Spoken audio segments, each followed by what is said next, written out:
From Interfaith Alliance, this is State of Belief Radio.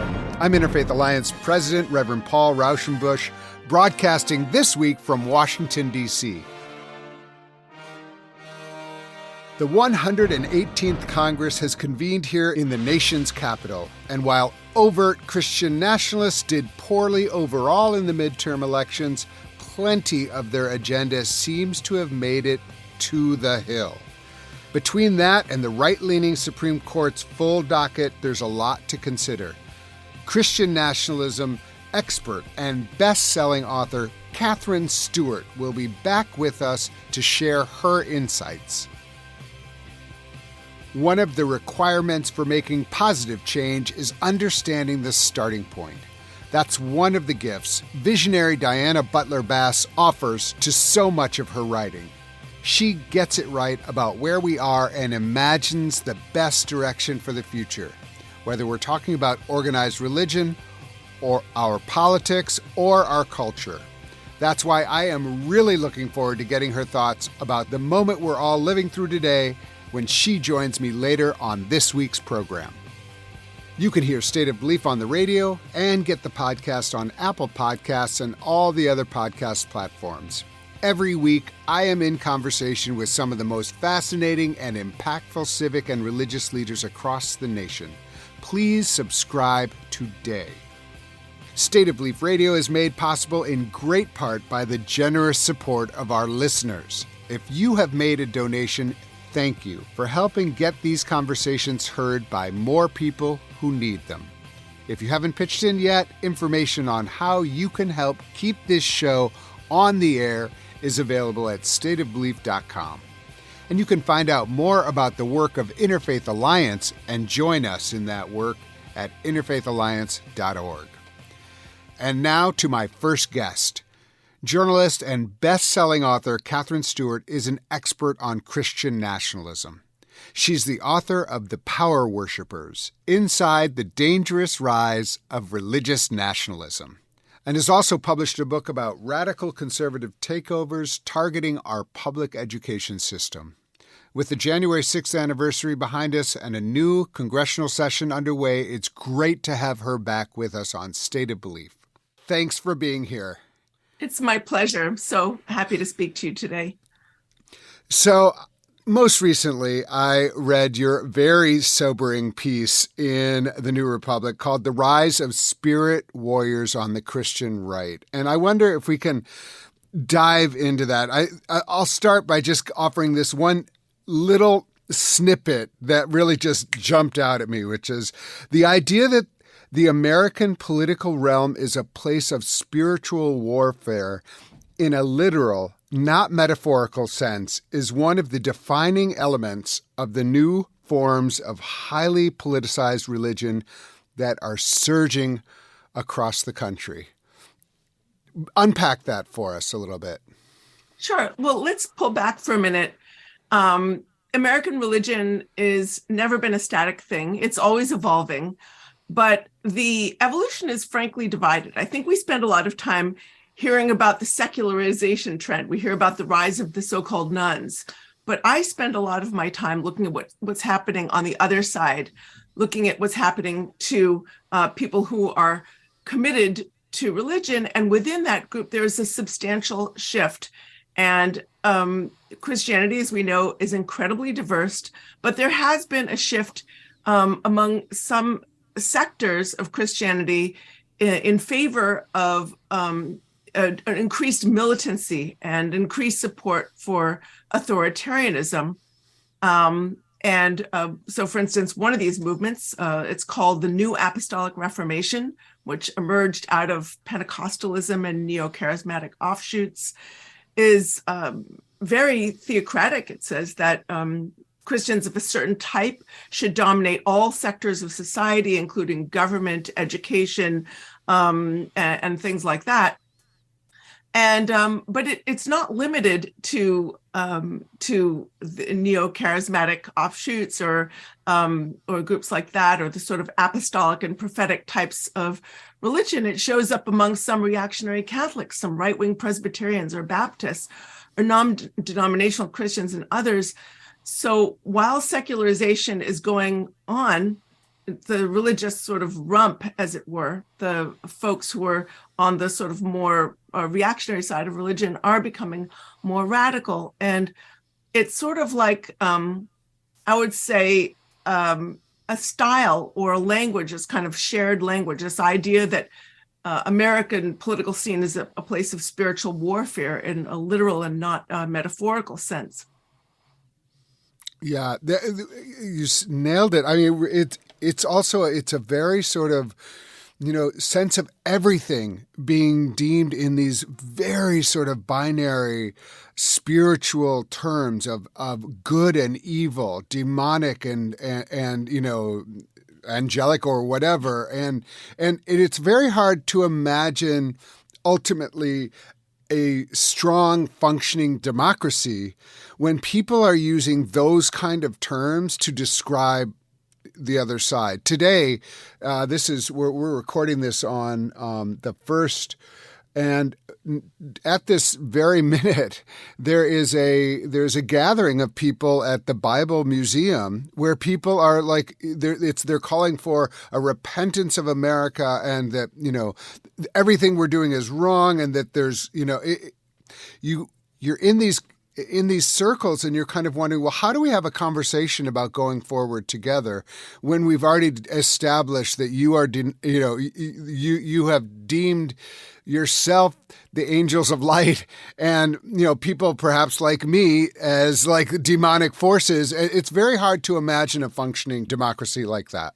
Yeah, it's othering. It's about sort of dividing between the us and the them, the pure versus the impure. And it's sort of saying who gets to properly belong in the nation and who doesn't. And we're frankly seeing the radical right become closer to or part of the political mainstream in America.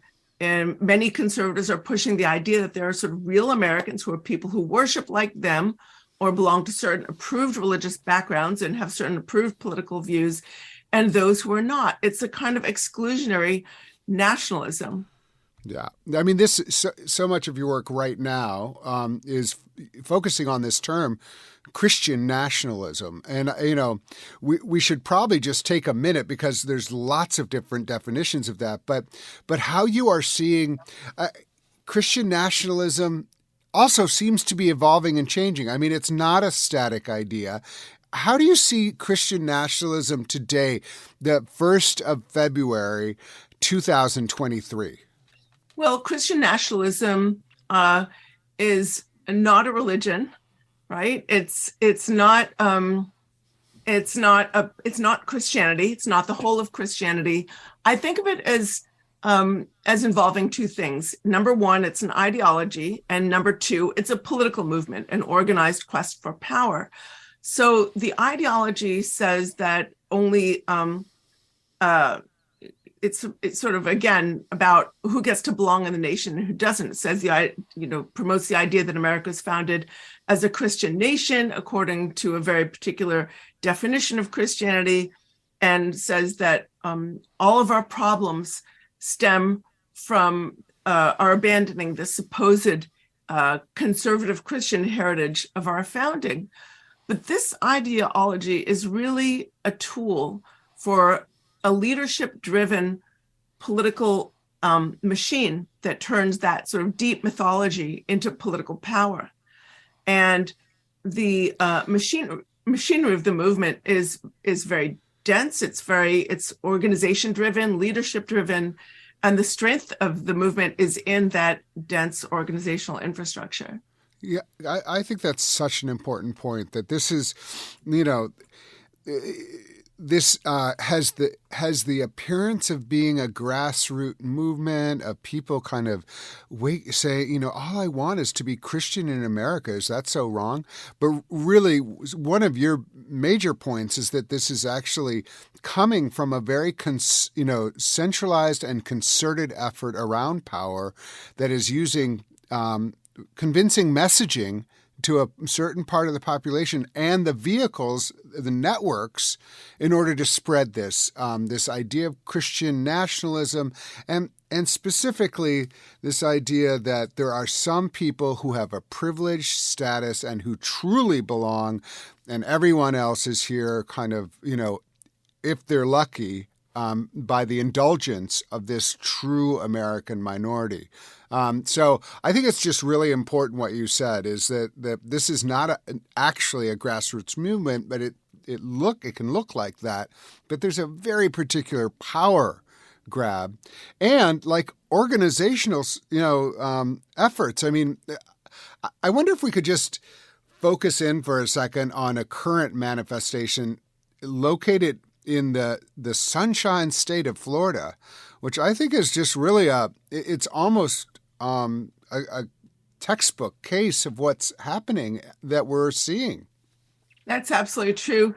When you look at somebody like Ron DeSantis and how he's using the kind of language of authoritarianism and the kind of doing these sort of authoritarian actions, taking aim at public education, trying to cancel or censor the teaching of legitimate history, the recognition of LGBT rights or same-sex marriage and things like that. You see that this is what a lot of authoritarians do. It's a classic authoritarian move. Anxiety about gender, first of all, is like rocket fuel to this movement, and right-wing authoritarians always run these identity campaigns. There's a we that are the righteous. There's a they that we hate, and religion often plays a role in distinguishing between the two. When you look at leaders like Meloni in Italy, if you look at Erdogan in Turkey, if you look at Vladimir Putin in Russia, when these leaders are binding themselves very tightly to reactionary religious figures in order to consolidate a more authoritarian form of political power, we rightly recognize this as a form of religious nationalism. It's certainly not limited to the Christian faith. It happens across all faiths around the world. But religious nationalism is hostile to pluralism, the principles of pluralism and equality that represent the best of the American promise. And we're seeing it in the sort of broad Republican attack on voting rights and on the legitimacy of elections. This is what authoritarian governments they do. They reject the consequences of elections, that if they don't like the outcome. And we see Ron DeSantis playing right into this. But what's really interesting about Ron DeSantis? Okay, so I attended the last year's National Pro-Life Summit. So I've been researching this movement for 15 years. And a lot of the ways that I do my research is I go to right-wing conferences and strategy gatherings and summits, because I feel like you don't really know what this movement is doing until you're in those rooms and hearing them talk to one another, not just when they're, invited on, onto CNN where they say something, nice and mild that makes them sound very reasonable. When we hear what they're saying to one another and their strategy. And so anyway, at the National Pro-Life Summit I attended, Kirsten Hawkins, who's the head of a very powerful anti-abortion organization called Students for Life of America. She's also a member of the Council for National Policy.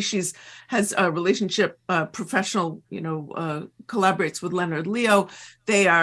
She's like very, really one of a movement leader. So she was referring to Ron DeSantis, and I don't have the quote in front of me, but she talked about the money and manpower that her organization and the organizations they collaborate with are going to bring to bear if leaders like Ron DeSantis, and she specifically mentioned Florida, don't do what they want.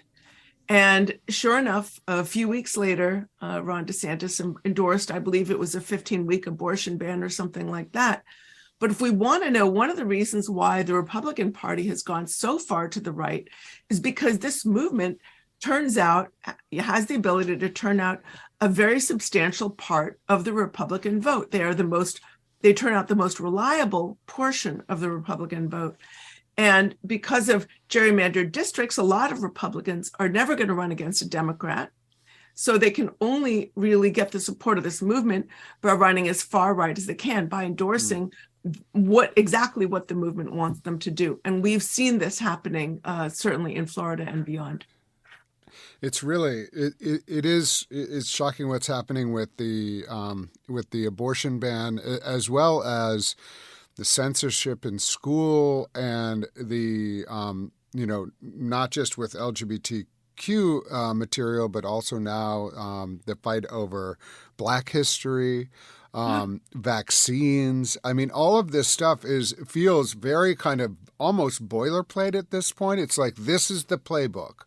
And I feel for the people in Florida, because I think many of them are just going, what is happening to our state? And what is happening is a very well organized group has come in and figured out how the levers of power and have used them effectively. So I'm actually speaking, as I believe you are, at this in Naples, Florida, in a couple of weeks, and it's a group that's really trying to figure out what do we do now. I think a lot of people in Florida feel like, more progressive or Democrats are saying, like, you all think this is our problem. This isn't just our problem. This is a national problem. So, I mean, how does the censorship of information play into this broader sort of Christian nationalism movement? Like, what is it? Why is that one of the first things they organize around, is school boards and censorship of dangerous information? I think there are two factors at work here. The first is it's a kind of power move. It's saying, I do it because I can. It's like a kind of authoritarian move.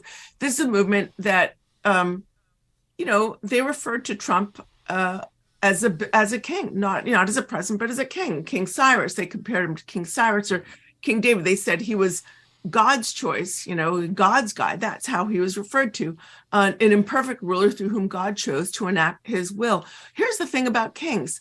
They're not kings of democracies. They are a law. They don't have to obey the rules. They are a law unto themselves. And I think that Trump appealed to many of this members of this movement and many of the leaders because he represented the authoritarian impulses of so many of his supporters and so many of those leaders. So DeSantis is behaving like an authoritarian. He's obviously trying to cut into some of Trump's support. To be honest, I think a lot of the leaders would prefer DeSantis because they're being assured by all of the things that, Ron DeSantis is showing them. I'm going to do everything Trump did, but I'm going to do it better because I'm smarter and I'm less chaotic. And I don't have all the sort of baggage, the mob, whatever it is. Yeah. Where to start. Are you seeing that? Are you seeing that shift? Are you actually seeing some? I mean, I'm not in the rooms. I'm seeing it among some leaders. I'm seeing others who are still super pro Trump, but what I'm seeing is a bit of panic. Like, a lot of them are really trying to thread the needle. Somebody I was following the other day on Twitter said, we'd like to see a second Trump term followed by 2 DeSantis terms. Everyone I talk to is in agreement. Well, I'm sure that's not entirely true, but they know, as I've heard over and over at these gatherings that I attend, there is no victory without unity. And they know that unless they all get in line at the end of the day, they're going to lose elections so badly. They will be hard to steal. So it's interesting. Once you anoint a king, it's hard to say, well, like, let's move on to the next king. I mean, you can, I guess, like the king is there, can be deposed. I mean, it's not but it is. It's interesting. Like, king for a season, maybe is what I mean. It's a very odd thing. In the midterms, there was a narrative that Christian nationalists did not do as well as was feared. And, many of us kind of went, okay. And, Christian nationalists goes along with election deniers and some of the people who are the most anti-democratic or overtly did not fare too well. I'm curious, how do you read that? Do you breathe a sigh of relief, or are you? I think we dodged a bullet, but it grazed our cheek. I mean, some folks like Mastriano did not win their elections in Kerry Lake. Others handily won their elections. I think about Vance. I think about Marjorie Taylor Greene. I think about DeSantis. So, so I don't think that, I think breathing a sigh of relief is certainly premature. Right. One of the things that just puzzles me is a reading of history that really ignores a lot of just, I hate to say facts, but it is facts. My sense is if the founding fathers wanted this to be a Christian nation, that was the most logical thing for them to do, was just to make a Protestant nation, because that was the model that everyone used, or at least coming from Europe, that was the model. And so, I'm just curious, and then you read George Washington's letter to the Hebrew congregation in Newport, Rhode Island. Oh, there's so many texts. You can read Madison, you can read Jefferson. Yeah. I mean, the thing about it is our founders, proudly and self-consciously created the world's first secular republic. And they did so very self-consciously, and they told us they were doing as they were doing it. And but this history, and of course they were from diverse faith backgrounds.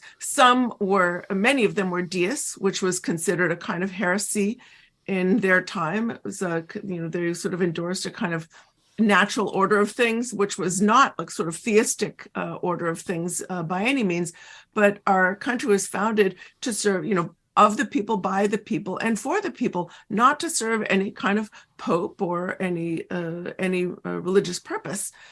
So this is one of the reasons why people like David Barton, the movement's, one of the key myth makers of the Christian nationalist movement, who was very politically influential, has become so important. His sort of, I would say, frankly, fake reading of history, his pseudo-history, has been debunked over and over and over by academic historians, but it's done nothing to slow his career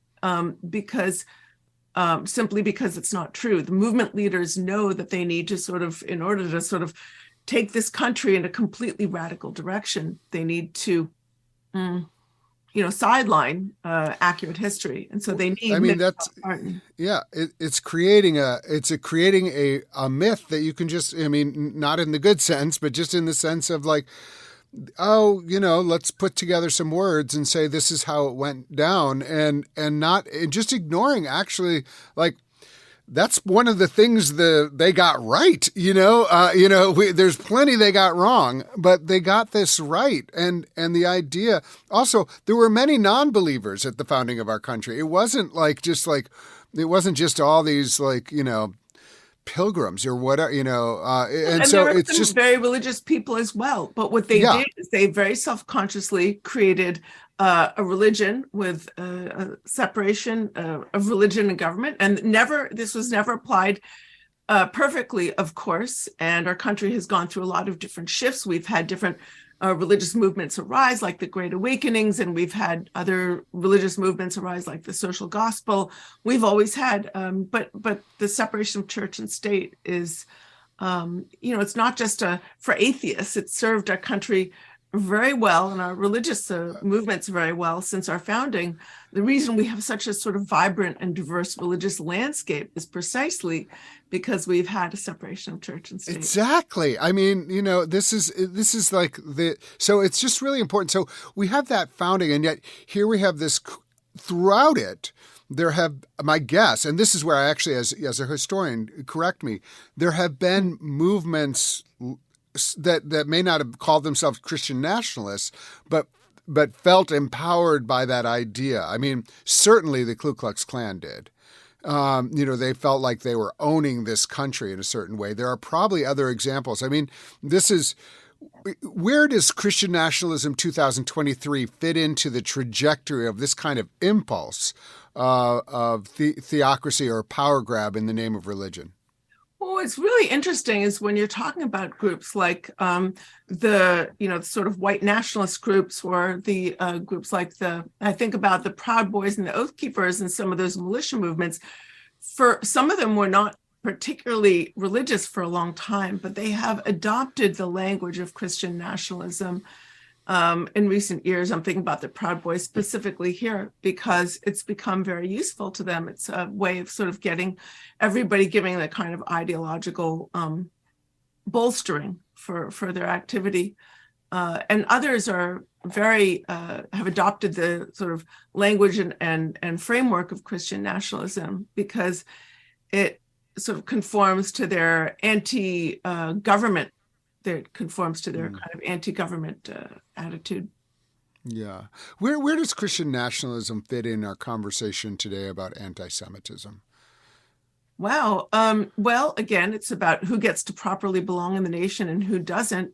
And if you're not a certain type of Christian, you can be here with, at the largesse of the true Americans.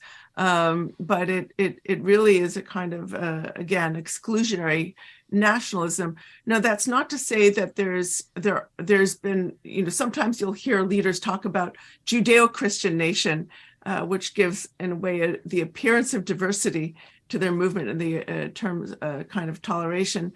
And when you go to a lot of the conferences, often they'll talk about the importance of Israel, which, of course, in some among some of them their state of Israel plays a really important role in their sort of idea of the end times.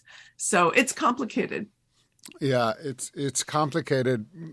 But then you hear a lot of threats, like you've got to be the right kind of Jews. You better be, one who supports us, rather than you better watch out. I mean, there's a sort of a threat built into some of that. Oh my God! I mean, even Donald Trump did this. Like you have to make sure you're appreciative of what I did and be the right kind of Jew. And I mean, it's just I think it is very much in this Christian nationalist. It's sort of the same way in some ways about the issue of ethnicity. Like the movement it does a lot of outreach to conservative-leaning pastors of color because they know that if you get the pastors, you can get some subsection of their congregants to vote for you. So they draw a lot of their like Black pastors and especially Latino pastors into these networks like Watchmen on the Wall or Faith Wins or Ministros Hispanos, which is of South Florida network of Hispanic and Latino pastors, many of whom are actually Pentecostal or charismatic and more conservative leaning. And they work with them and, try and deliver to them the tools to show them the biblical issues that should matter in election cycles. And here's how to communicate that to your congregants. But it's not to say that there isn't a lot of sort of racism embedded in the movement. There's certainly going to make room for a pastor of color or a person of color if they sort of conform to a particular type of, I'd say, political agenda. And they do, they really want to draw. They want to expand their membership. They know that they're losing this sort of older white folk who have formed their base for a long time. And we've seen the consequences in the last election. So between 2016 and 2020, the Latino vote overall shifted, I believe it's 8 points in favor of Trump. And part of that has to do with outreach to Latino pastors, the establishment of right-wing Latino-focused radio, and other types of initiatives. When I did a piece not too long ago about the shifting Latino vote, and I was following some Facebook pages that target, Latino populations in different states. And there's the infusion of sort of right-wing religious rhetoric, and even into some of these Facebook pages where people are going to find, and they're Spanish language pages, and they're going there to find, work or community events or things like that. And all of a sudden you see a post that's all about how abortion is, demonic and things like that. So there's just been a very kind of aggressive outreach in these different ways. So what are you focused on now? Like what are you researching now? What projects do you have in the fire? Oh, so many. All right. So Let's many hear them. projects, so many articles that I'm working on. I'm working on a new book. My first book, The Good News Club, was published in 2012. It was focused on the religious rights attack on public education. And we're really seeing that with DeSantis. A lot of the activity stripping public school libraries of books, for instance. This type of act fosters mistrust in public education. Right. But that really works with the movement's longstanding goal of weakening public education and diverting a lot of the public money to private religious schools, some of which can teach, whatever, contempt toward people of other faiths, anti-gay stuff or anti-abortion stuff. And so it conforms to that. They want to weaken public schools, divert public money to private religious schools, and also charter schools run by people with very strong ideological agendas, such as the Barney Charter Network, which is a Hillsdale College initiative. So anyway, that said, let's go back to your question. I apologize. No. I actually, I'm really glad you mentioned that book, because that is a really important book. I mean, it came out of your personal experience of like seeing this in the public school that your kids were in, right? Yeah. I mean, yeah. Yeah, that's right. So my 2012 book was focused on public education. The Power Worshippers was focused on the broader political movement. I am working on a new book. I think it's really important to note that this movement long preceded Trump, and it will long outlast him. So a lot of people think that when Trump goes away, this problem is going to go away and we can all breathe easy. But that's just not the case. He did sort of give rocket fuel to this movement. He normalized bad faith arguments. He normalized a certain kind of performative cruelty in our politics. And we're still seeing that. He normalized a kind of conspiracism, and we're seeing the consequences of that. But those things are now going to outlast him. I mean, if you look at the shenanigans with Kevin McCarthy and Marjorie Taylor Greene, and, now DeSantis's stuff that he's doing in Florida, we can see that this is absolutely going to be a challenge in our politics going forward. The conspiracism, which seems to be have taken root in ways that are difficult to control. It's deeply concerning. Have you ever been to a Reawaken America tour? No, but I've been following it. Oh my God. You walk into those things and it is like a conspiracism festival. You've got the great replacement guy over here, and you got the ivermectin lady over there, and you got the QAnon people over there. But the one, and there are thousands and thousands and thousands of people have gone to these events. I've been to a couple of them, and each one was attended by perhaps 2,000 or 3,000 people. And the one overarching conspiracy that they all are absolutely 150% committed to is the lie of the stolen election. And that lie of the stolen election was promoted by a lot of Christian nationalist movement leaders who fostered mistrust in our elections, even groups like the Council for National Policy, which called for their political allies to contest electoral votes in the states that were the focus of Republicans' baseless claims. Even when things had been already debunked, people like, initiatives like Faith Wins and Chad Connolly were going around promoting the lie of shenanigans to religious, to pastors at hundreds of events in states all across the country.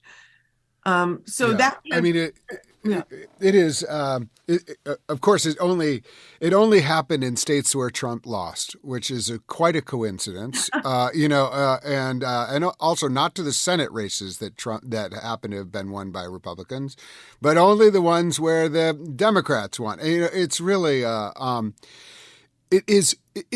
And that's part of the reason it's so important to name this. That's the reason, one of the reasons also is the vote suppression, but it's an anti-democratic movement. ultimately, I think making that connection. So is that kind of something that you're working on with your new project that we will be eagerly but not impatient, because I have learned that impatience does not help bring projects into fruition. But we are eager for all of your work. And what can I say, Katherine? You have just been so important in this moment for us to learn and to grow in our understanding of what's happening. It's hard work. You're putting yourself in places that are uncomfortable, and you're able to synthesize things in a way that are understandable. Katherine Stewart is the best-selling author of The Power Worshippers: Inside the Dangerous Rise of Religious Nationalism. Her writing appears in the New York Times, the New Republic, and many other places. Thank you again for joining us here on State of Belief, and thank you for all the work that you are doing. And thank you so much for the work you do. I'm glad to be in this rabbit hole with you. Up next, Diana Butler Bass on true freedom, community, and much more.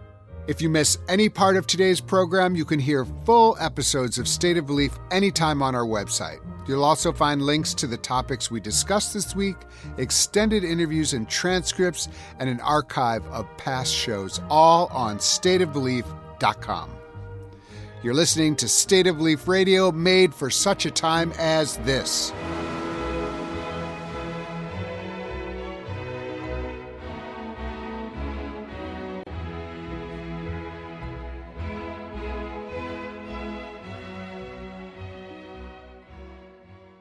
One of the things that makes Dr. Diana Butler Bass so exciting to read and to talk with is her refusal to bring preconceived ideas to her scholarship.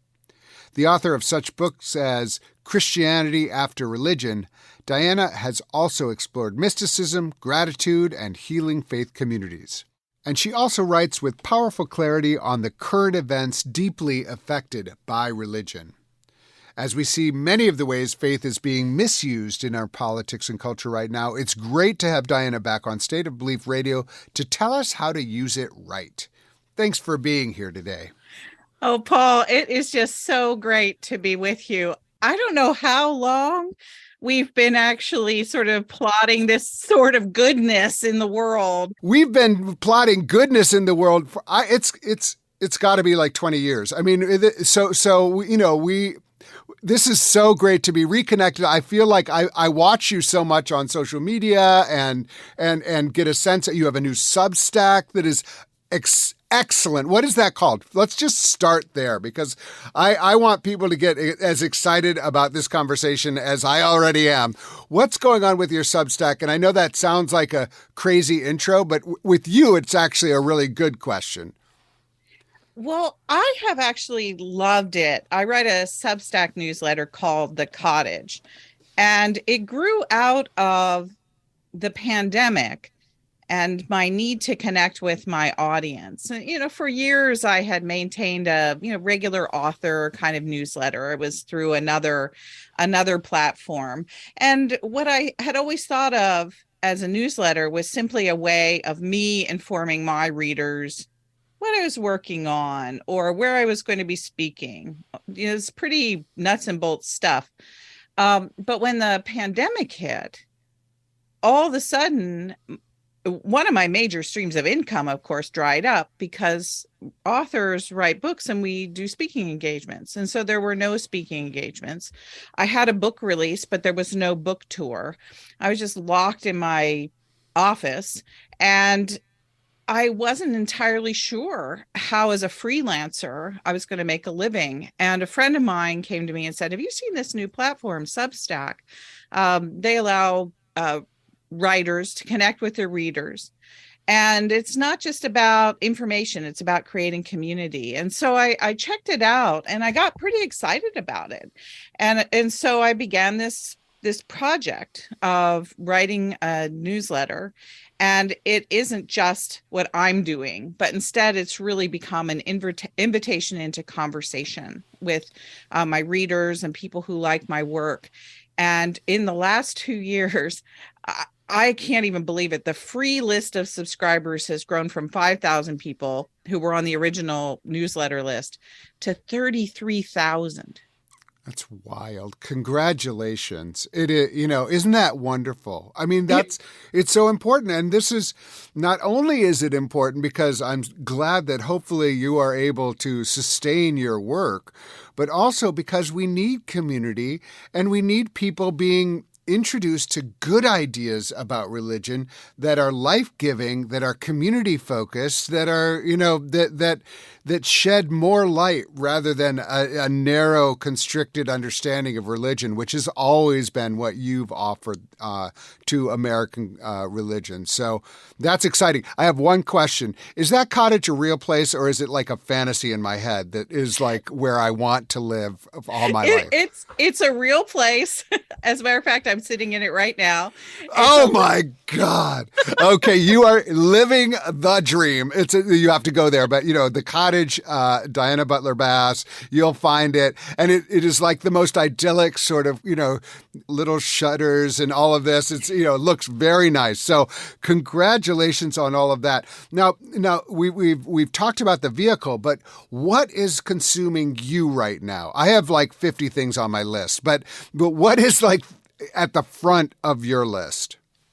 Well, there are two things really, and these are. We talked about the mechanics of the cottage and how many people seem to be hungry for great words and good ideas where they can discuss religion differently with their friends and family. So I think that's why so many people came to the cottage. But what I'm focusing on there are the two things that are really driving me right now. And that is, on the weekend, I just take whatever is the gospel reading in the Revised Common Lectionary, that standard set of readings through Protestant and Catholic churches, and I muse on it. I give a reflection on it. And it's always very unexpected, and it's not like anything you've ever heard in church before. So I really love that. I have grown to love the Bible more in this weird age of deconstruction and people leaving Christianity. I think I love the Bible more than I ever have before. I really like what you're doing there. You mentioned two things: the cottage. What was another? What was another area that you're really focused on? Well, so that one is obviously the really optimistic, hopeful, and fun Diana project, rereading the Bible and doing that in Informed Community. But it really relates to what happens midweek at the cottage. And that is sort of the kind of classic work that I've been doing over the years. And that taking stories about religion that are in culture, in the news, particularly around politics, and doing some very unusual kinds of theological analysis of them. So I have written quite a bit in recent months on Christian nationalism, on MAGA, Trumpism, gotten myself into the usual kind of trouble I get myself into. My biggest political piece of the year was an analysis of Governor Glenn Youngkin of Virginia's religious background and opinions, which was stuff that nobody else was doing in advance of his election. And I wound up doing kind of a deep dive on that. And people are always calling me up and saying, can you explain a little bit more about what Youngkin's point of view is, and sort of how even these kind of supposed moderates like Youngkin are really using religion in ways that are frankly dangerous. And so, and then I write as well about religious decline and trends in religion. So that all happens in midweek. And I feel like it's really important to keep both of those things in conversation. Like you were just saying. Yeah. I mean, as the leader of Interfaith Alliance right now, or I'm the first to say the positive power of religion. I mean, over the history of this country, that wonderful things have happened when people of all faiths come together and say we actually have to do better than we've done, and have a vision for what can be, and then they work together to change policy, to make to make the world better, more equitable, more dignity to people. And so I like people, people are like, oh, you hate religion. It's the opposite. I love religion too much to see it be used in negative ways and used to divide and used to, demean and used to create narrowness in our culture about what is possible and who belongs and all of those kind of things. So, I just think it's really important to hold those two things in tension, recognizing, so when we talk about religious freedom for what? For who? What do you want to be free to do? Because the history of our country is littered with people doing terrible things in the name of religion and feeling sanctified doing it. And yet, so that's, so keeping these things, I think that, one of the places that is, grabbing headlines and just because it feels so dynamic in its decline is Florida. And you wrote a really interesting piece on the Cottage on freedom and what freedom really is supposed to mean. And I just would love for you to expound upon that a little bit because it was such a good example of the way you work. Well, you can't help but notice that one of the big political issues sort of pressing what we used to call the religious right, but is now more or less being referred to as white Christian nationalism.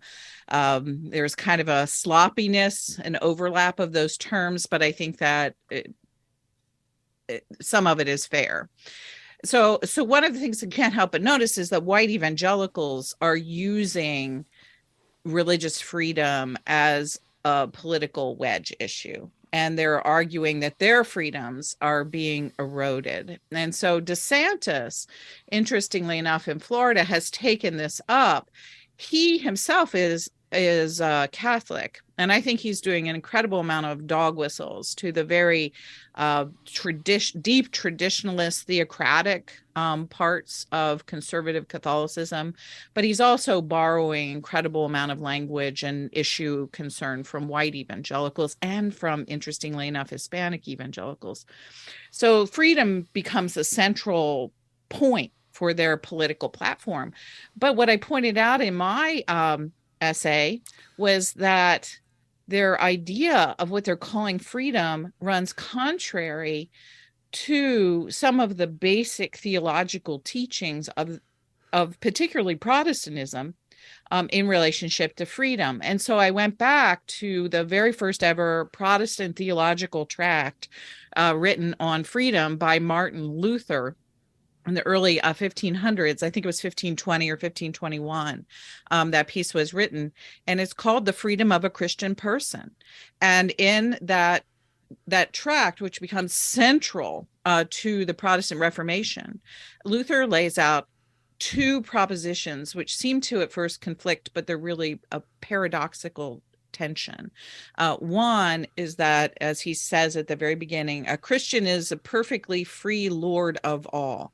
That is, a Christian can do whatever they want.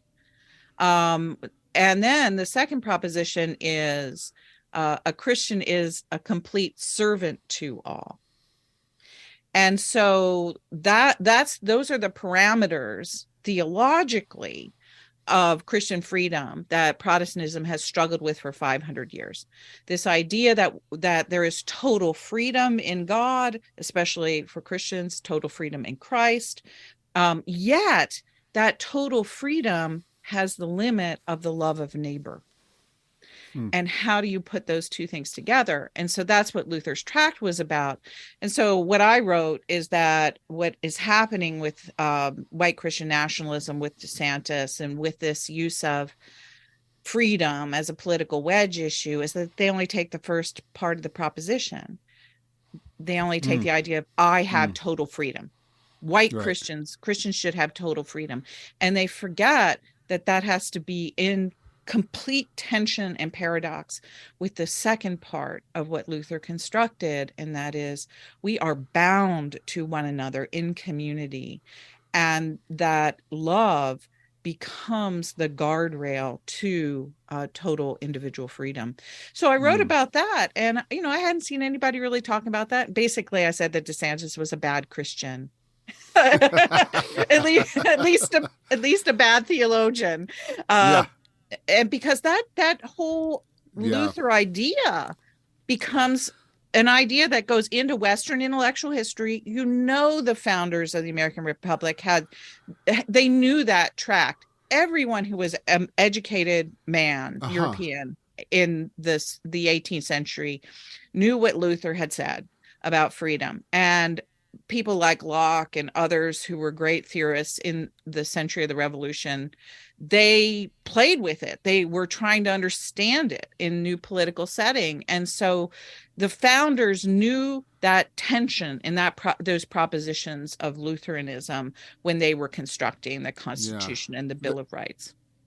I think that's so interesting, and it's so helpful. It's almost like it is a reminder of kind of what it means to be free in a democracy, which is you're free, but you're not alone.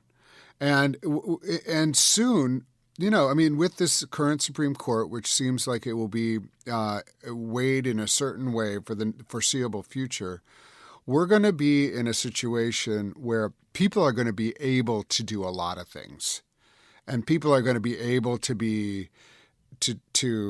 refuse service to gay people just because they can.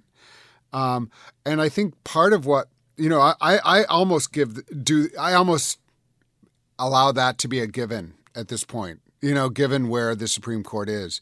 And I say that as someone who revered the Supreme Court growing up, and for personal reasons and family reasons, and really felt like it was a safeguard, but I don't view that anymore. The question going forward is, just because you can doesn't mean you should. You have done so much work on going to the roots. I mean, you've already numerous times in this conversation, you go to the root of something, like the radical part of it, the root part of it. Where are we? I just am going to ask you, where are we in what looks like a trajectory of America? What are we doing right now as someone who's looked at a history of faith, and also in that looking at history of faith, you're also often forecast. And so I'm just wondering if you might just opine. I'm not going to hold you to it because, we don't know, but where are we? What is going on with religion in America, according to Diana Butler Bass right now? Well, I have to confess that I'm really quite worried. And 20 years ago, it was probably about the same time we met, I wrote a column for Sojourner's blog, which was then called God's Politics. I've got to go back and pull that column out. But everybody back then was talking about, how, if we could just swing so much of the evangelical vote toward more progressive causes, everything would be okay. And there was this real talk about evangelicals and politics. And I was always really worried about that. And I wrote a piece for Sojourners, I'm surprised they published it, that the evangelicalization of politics would not lead toward new progressive sort of religion practices of religion politics.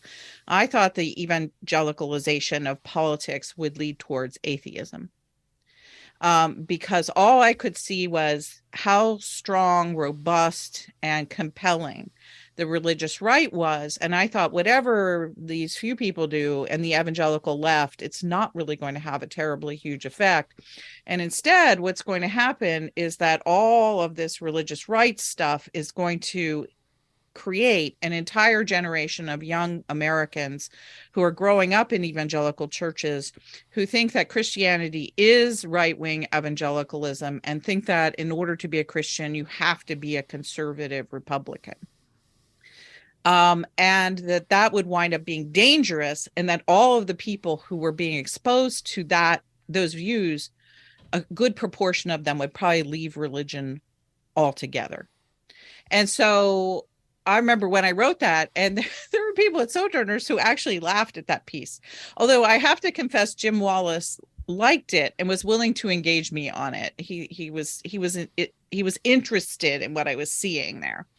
But that's basically what's happened in the last 20 years. So what we have right now, I think, is an entire generation of people who have been inoculated against specifically Christianity and religion more generally by having grown up in these evangelical churches some 20 and 30 years ago that had become sort of full on outposts for white Christian nationalism that we were then just referring to as the religious right.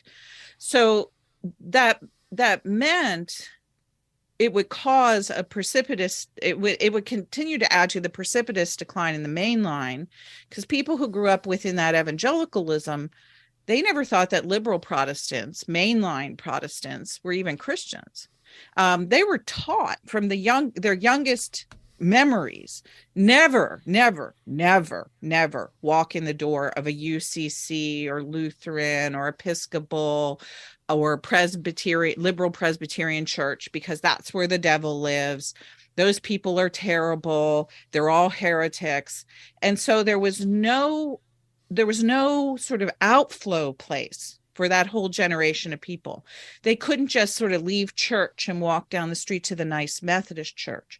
And so they just bypassed all of those churches and now are basically sort of none of the above, kind of free-floating Christians. I follow Jesus, or nothing at all. And people can make those choices.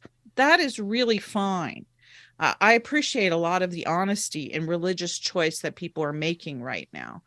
But what it means is something that is so significant for our culture. And this is where Diana is worried, is those churches that that whole generation of really hurt, wounded people, all those people who had been basically poisoned by toxic evangelical religion, all the churches they bypassed on their way to something else are now failing. And those churches are churches that held an enormous amount of what I would call balanced social capital in American religion and politics.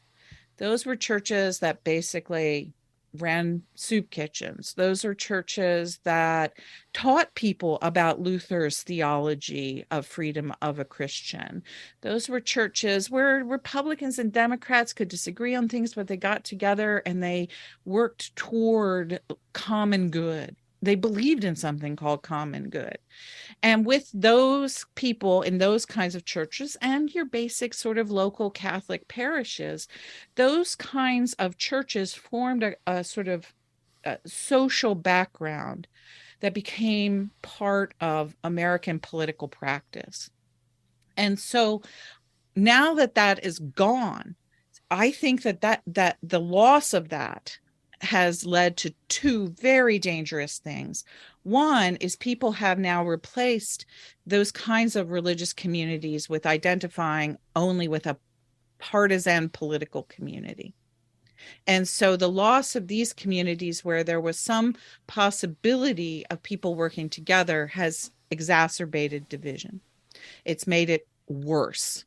And then the other thing is that since those churches are declining, their budgets are going down, and they have less in terms of actual physical resources to take care of the physical and financial needs of all of the groups of people that they used to serve. And so while we have the crisis of economic inequality and the crisis of climate change and what that is doing to the middle class, working class, and the poorest people among us, and those social nets are all being taken away by the government, what that's doing to that social class is that churches who everybody says, oh, don't worry, the government shouldn't do it. Nonprofits should do it. But those churches and religious institutions were the main nonprofits that were doing it.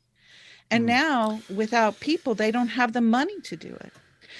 Yeah. So I think that religion going away ultimately is a bad thing for politics and sort of the social equity around economics.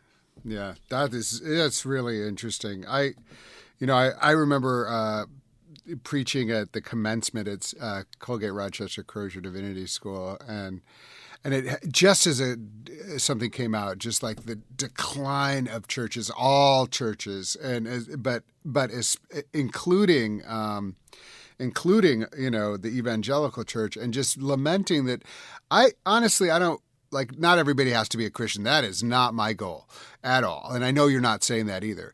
But what I do lament is that people leaving the faith because they think that Jesus is anti-gay. Like, that is a lament that we haven't been as loud as we could have. I do think that there is hope. I'm a little less I'm a little less convinced that some of this there is a vibrancy that I see out there, and I get excited by it. And, I know you meet a lot of these people, and you're kind of like, oh, wow, that is awesome. But the reality of what you're saying is true, is that there is a hollowing out of a really important civic network. And that isn't easily replaced by a non-for-profit or by the government. And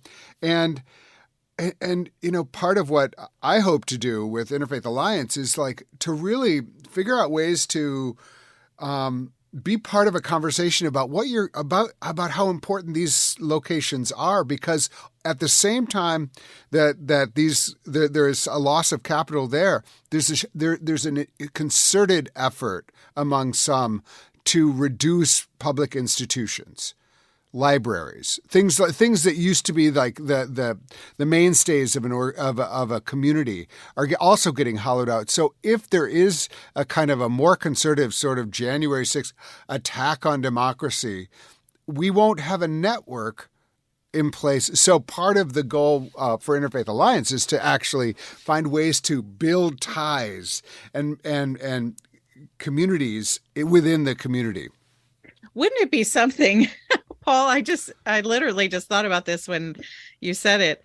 Wouldn't it be something if all those old church libraries, I mean, every one of these old churches that are still around all have old libraries, mostly with a lot of moldy books from the 1950s. But what if instead of those old books, people went ahead and filled them with all the banned books? Oh my God, that is such a good idea. The church library. That is such okay, people. You have gotten your expert tip from Diana Butler Bass on how to fill your sanctuary. It is read a banned book week at First Baptist of wherever.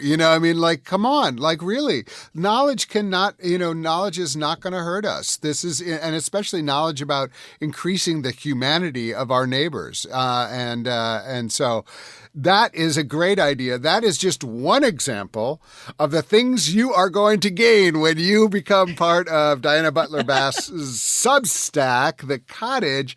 And also, you're always, you're the author of a bazillion books. I think that's the number. Maybe it's a little more than that.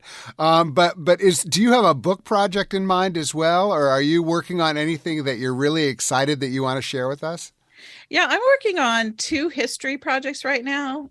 One is a sort of a little handbook that's not unlike Timothy Snyder's little book on tyranny. And it's a little tiny guidebook on history as a spiritual practice, and how you engage history and why we must engage it. And it's just little brief sort of essays. And then the other book that I'm working on is really a project about civil religion. And I make the point that we're living in an age of iconoclasm, and for people who don't know the big theological word, it means ripping statues down. And Christianity has a lot of times in its history when it's been through iconoclastic periods when people go through and rip statues down. And one of the things I think is really fascinating about human beings is that even once we rip statues down, we never leave our altars empty. We always go eventually and put something new up. And so then the new book is tentatively called Empty Altars. And it's a look at what are we going to do now that we have empty altars basically in every American city? Do we just drive over top of them? Do we just plant flowers where they used to be? What will go up in their place? And how do we create a sort of pantheon of icons, heroes, and saints for the kind of America we want to be? So that's the question. I just was really interested in exploring that. And it was inspired in part because I live in Virginia. And if you drive down Monument Avenue in Richmond, which used to be basically the public altar space to the Confederacy, gigantic statue after gigantic statue after gigantic statue down miles of Monument Avenue, all celebrating slavery and white supremacy. And now if you look down that street, it's a friend of mine who is a Baptist pastor in Richmond. So congratulations. He's in your tradition, liberal Baptist. He said to me recently, gosh, every time I look down Monument Avenue, all I see are all those empty altars. And as soon as he said it, I went, oh my gosh, that's a great title for a book. And so that's really sparked my theological and historical imagination. Yeah. And also like the creativity and the imagination that is, kind of at the root of religion in good ways is like, what can we dig deep and imagine going there? Like, what can we, and the richness, calling upon the richness of all of the traditions that are present in our country, and reminders of the grave sins of our past, alongside the possibilities of the brilliant future. And I just think that's a wonder. If an altar is meant to call us together, that is a wonderful idea, and that's going to be a fabulous book. We will have you on many times before then, but I love both of those projects. Diana Butler Bass is a public theologian, popular speaker, and award-winning author. Her most recent book is Freeing Jesus, Rediscovering Jesus as Friend, Teacher, Savior, Lord, Way, and Presence. Diana, thank you for being with us on State of Belief Radio. I'm just really thrilled to be here. And congratulations, Paul. I look forward to how this program grows and develops under your leadership. And with that, I'm afraid that's all the time we have for this week's show. We need your help keeping this show on the air, and I hope you'll consider being a partner in this crucial work by making a financial contribution today. Information on how to donate is available at stateofbelief.com. That's stateofbelief.com. And you can also be a part of making sure informative and encouraging voices like these are heard by sharing this program with friends and family. Let's get more people listening and more people taking part in these conversations, both on and off the air. Never miss an episode by subscribing to the weekly State of Belief podcast on Apple Podcasts or your favorite podcast platform. And join the conversation. Follow us on Facebook and Twitter at State of Belief, and share State of Belief with people in your life. State of Belief is produced by Ray Kirstein and is a production of Interfaith Alliance. Become a member of Interfaith Alliance today at interfaithalliance.org. And be sure to join us next week when I talk to Rabbi Sandra Lawson. I cannot wait. Until then, I'm Paul Raushenbush, and this is State of Belief. I think it's time we stop. Children, what's that sound? Everybody look what's going down.